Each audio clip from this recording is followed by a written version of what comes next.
Hi friends, let's take a look at how you can buy mutual funds using the Zerodha platform. So first thing to note is that there are two Zerodha apps that we need to know about. The first app is called Kite. Kite is used for stock trading, buying, FNO, all of those stuff. And Coin is the mutual fund platform. Until recently, for both of these platforms, you could use the same ledger, same funds which you have transferred from your bank account. But recently, Coin is being delinked from the ledger due to certain SEBI regulations. And as a result, you have to make payments for your Kite SIPs and purchases separately, and e-mandate for the same will also be on its way very soon. So when you are buying mutual funds on Zerodha, you need to download the app called Coin by Zerodha. However, the login would be the same as your regular Zerodha account. So same ID, password, TPIN, everything will work over here. There are several ways of buying mutual funds. You could do a lump sum investment, which means you decide that, hey, I want to put a certain amount and invest that amount right away. Or you could do an SIP. Both of these ways are possible. So let's first do a lump sum investment. So I can find mutual funds either by using the search function, or I can use categories which are already decided. So let me go into the investments tab and double down on one of my investments over here.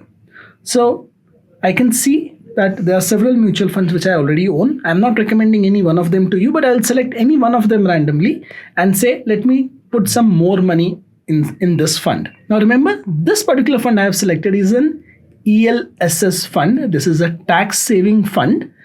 Could have been any other mutual fund, but this is a tax saving investment, which means that the amount could be locked for certain duration. So let me click inside the details.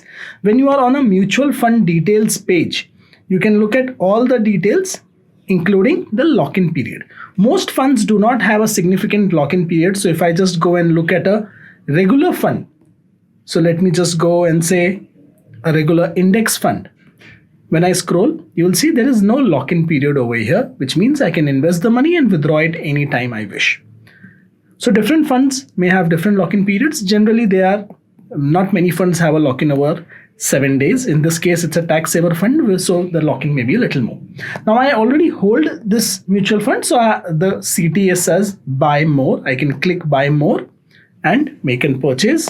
The purchase for this fund has to be in increments of rupees 500. So I could put 500 rupees, 1000, 1500, and so on.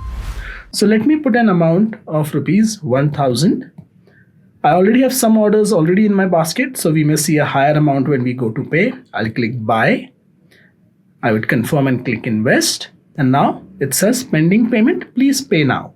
So I'll go and pay now.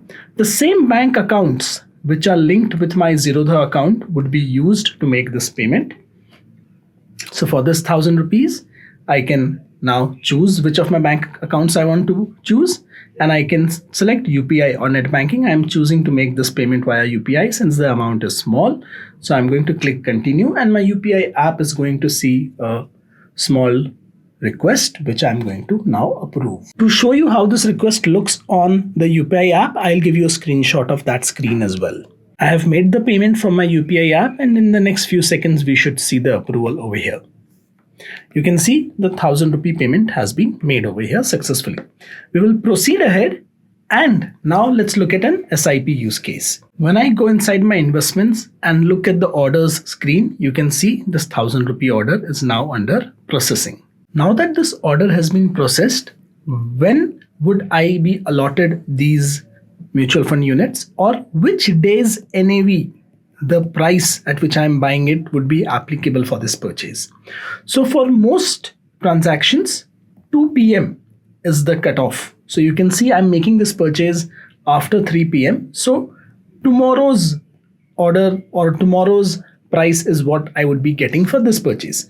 However, in some cases like liquid funds, you would end up seeing a cutoff of 12:30, and that is further reduced by 30 minutes if you're using net banking. So the rules can be a little mixed up depending on which mutual fund you are buying. So what I'm going to do is I'm going to show you a chart over here of all the cutoff times which Zerodha is mentioning. Do note that this cutoff time may vary a bit. For most folks doing SIP and regular investments, it won't matter. But if it is time sensitive for you, I'll give you a link to Zerodha's support page, which will have the latest cutoff times for your reference. Now let's go and look at a SIP use case. I have several SIPs which are already configured over here. So when I go to SIP, you will notice that I have weekly SIPs. I have SIPs which will trigger twice a month. I have monthly SIPs configured over here as well. These are for different funds. Again, remember, I am not recommending you any funds. This is only an informational video where I am showing you how to use Zerodha. So if I want to start a new SIP with Axis Bank Long-Term Equity Fund, which is I'm showing you for sample, I can click the SIP button over here. Let me show that to you again.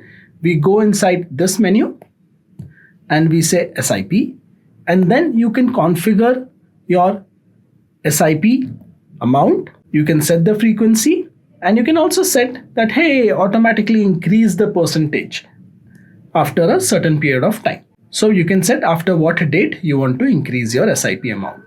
So Zerodha allows a lot of configuration for SIPs, and generally I like the fact that you can do pause, resume and edit for your SIP functions. But if you select AMC SIP, which means the AMC would be enforcing the SIP and detecting the balance directly, in which case you wouldn't get some of these options. So I prefer using the Zerodha function over here. So if I look at any of my existing SIPs over here, I can click on it and see the frequency that I have set, and I can also modify this SIP. I can also choose to pause or delete this SIP by using this setting. So that's SIP. Now here is the thing. I mentioned at the start of the video that the ledger from which your payments are being deducted are no longer combined with your equity. So in this case, there is something called, when I go to home, there is something called pending payments. All of my SIPs have now started bouncing and I need to make the payments manually, so I can do a bulk payment for it. And Zerodha is suggesting that an e-mandate will come out soon as well, so they will directly debit my bank account. So for now, I have all of these SIPs which have built up and has been waiting for a few days. So what I'm going to do is I'll just click bulk pay. I'll select the SIPs for which I want to make a payment and I will pay the amount. So since we have already made one purchase, I'm going to remove this from the list, and others seem to be my regular transactions. So I'm going to just click pay and go ahead. You can see there's some challenge here with an error that I'm seeing. So let me just try making payment for these three.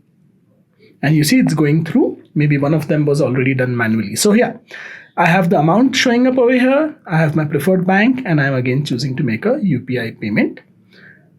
When e-mandates are again live, I will make a video about that as well. I need to again check my UPI app and approve this payment.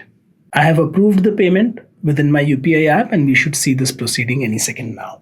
You can see this payment has been approved, and I can click close, or I can just go back to the app. I no longer have any pending payments. So if I go back to my orders, now 4 of these orders would be placed tomorrow. So that's how I use the Coin app with Zerodha. If you have any coin specific questions, please do comment below.